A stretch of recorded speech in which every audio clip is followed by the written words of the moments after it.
Anuri is a young person who was a child influencer when she was a lot younger, and the impact it has on her life, we watch it play out, and I think that's the most heartbreaking thing in the story. So we see like, oh, she's a child influencer, she was a child influencer, and this is how it impacted her life. These are the things that happened to her because she was a child influencer. And we see these things play out slowly, gradually, but surely they just happen time after time. And it's like she has lost her inability to control herself when it comes to real life situations, which is why she's more susceptible to panic attacks. And this book made me raise more questions. I mean, aside from the obvious impacts of child influencing on a child's mental health, we should think of those bad people on the internet. I know everybody's like, because there are bad drivers on the road does not mean you should not drive. But when it comes to children, I think they should be more protected from the internet. Recently there's this really pretty girl on the internet. Like, she's so pretty, her mom is pretty, they're a very beautiful family. They are a very beautiful family, but obviously they're going to gather cribs, and there was a particular crib who said he had a folder of her pictures. I'm not even a celebrity, by the way, like, I'm not that. But if someone tells me they have a folder of my pictures, sorry, I don't even know how to explain it. I don't have the folder of anybody. Like, if I don't know you one-on-one, if we don't have conversations, if you're not my friend, if you're not someone I love, if you're not a part of my family, I see no reason why you should have a folder of somebody's pictures. It's speaking of mentally declining to me. I'm sorry if that comes across as very insultive, but I just think that it's weird to have a folder of pictures of someone who doesn't talk to you. Now, I know that for people that use Google Photos, there are some times where Google does that automatically, where it groups, okay, it sees that, oh, you have plenty pictures of this person, so it groups the pictures together. Then you have to label it or something. But on a general note, it's still giving weird. I don't know why you should have so many pictures of a particular person when you're not related to the person. It's giving, especially for people that do it, for people in spiritual authority, spiritual places, I think it's giving idolatry. And you may not dip it now, because I used to do it too. So it was eventually I realized, like, this was giving idolatry, because why would you have so many pictures of this person? Some even go as far as using it as their display picture, as your wallpaper. Each to his own, by the way, like, everybody to their own. I'm sorry, I'm doing this because I'm so in love with my hands and how it looks like. Vanity upon vanity. I know all is vanity, but yeah, that aside, so we see the impact. But another thing is, Onyi Nwabineli knows how to write grief. When something happens in the story, we see how these characters grieve, and it is a very crumbling kind of grief. Now, we write of grief a lot, and I really like that we talk more of grief a lot these days, because it is something everybody will go through or has gone through.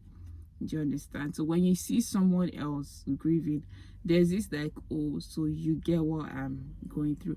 Now, the thing is, because we have lost different people who mean different things to us, these losses may be a little bit different, but the entire aspect of grieving, some parts are uniform. So when we see someone else display those parts, we can relate. For this book was a very difficult read for me. I read it over the course of a month, which is a very, very I'm a fast reader. But aside from the fact that I had to take this book in little doses, the narrative wasn't just something that captured my attention like that. Do you get? So it was something like I loved the story. I loved the story. But the way it was being said, there was just, I don't know how to explain it. It just took a lot of time for me to get into the story. I think one thing that makes Anuri life a little worse is the fact that she has a baby sister. And the same things they did to her, I don't need to have a baby sister. And she doesn't want that. She's like, oh, these are the evils that has happened to me because of child influencing. And I do not want it to happen to another person, because I know this is how it feels like. So we see this young girl called Noelle. We see her throwing tantrums with, but because of Anuri has given us an understanding of what is happening, we get what this is about. And the thing is, another evil thing of raising a child influencers is because you raise people to become very performative. Already live in a very performative society. So many things are just performative. Do you understand? But when you raise a child to be a child influencer, it means they know that, oh, I'm expected to act certain times. Now, what happens is, because their brain may not be able to distinguish, depending on the age you start making them a child influencer, their brain may not be able to distinguish between when you're supposed to act and when you're not supposed to act. Thus, they can be lying, they can be giving you lies, spreading lies. And I just think of what happens to their head. Like, I see child influencers these days, I see their pages, and sometimes I'm confused. Should I engage the content because it is quite nice? But when you engage it, it means you're giving it more airtime. You're telling the algorithm that, oh, this is good. And as much as this is good, your child needs to be protected. In fact, I remember when one influencer started posting her children, we used to see their faces.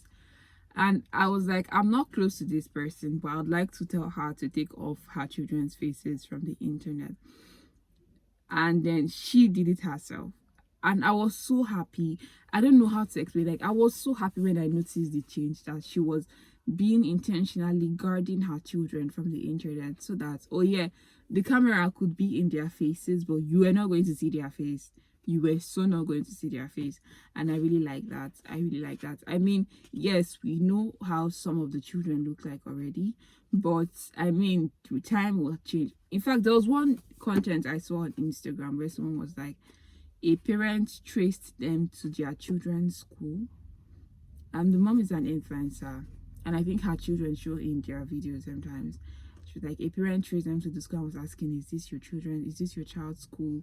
Are this? She was mentioning their names. I was so freaked out. I was not the mother, I was not the anything, but I was so freaked out. I was like, if that happened to me, I'm changing schools.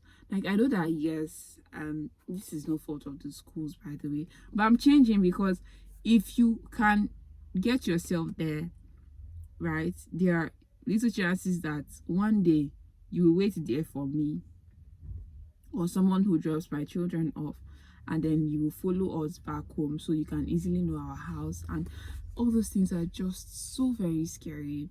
And that's one of the dangers. There are many evil people out there, much more on the internet. See, the internet just hides a lot of things, but many people are crazy, many people are unhinged, like literally unhinged. I know we don't talk about serial killers in Nigeria, and I think we should. It's a conversation we should have, because they do exist and they are working. So we should be very careful. We should try to protect children from the internet. This is a very beautiful book. It's a very beautiful book. It's maybe hard to read for some people, but the entire message, everything, it flows together really well, and I quite appreciate it. And that's all for me for today. Bye.